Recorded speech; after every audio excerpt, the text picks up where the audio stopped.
மார்கழி மாசம் பிறந்ததுல இருந்து எப்ப ஏந்திரிக்கிற எப்ப கோயிலுக்கு போறேன்னு தெரியவே மாட்டேங்குது. உங்களதான் கூப்பிடுறோம், நீங்க வர மாட்டேங்கிறீங்க.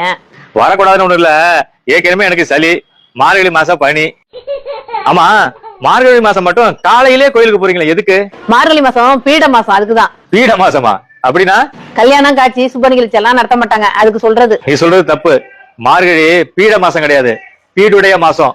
பீடுடைய மாசம்னா செல்வம் பொருந்திய சிறப்பான மாதம்னு அர்த்தம். கடவுளை வணங்குறதுக்கு உகந்த மாசம். சிவன் கோயில்ல திருப்பள்ளி பாடி, விஷ்ணு கோயில்ல திருப்பாவை பாடி வழிபடுவாங்க. ஏன் கிருஷ்ணா பரமாத்மா மாதங்களில் நான் மார்கழி அப்படின்னு சொல்லியிருக்காரு.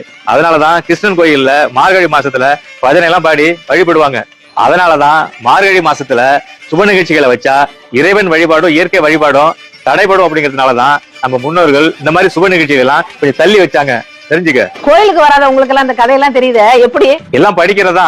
வேலை தெரியாதவன் வேலையில இருக்கான், வேலை தெரிஞ்சவன் வெளியில இருக்கான். யார சொல்றீங்க? என்ன சொன்னேன்? சரி சரி, நாளைல இருந்து நானும் கோயிலுக்கு வர்றேன்.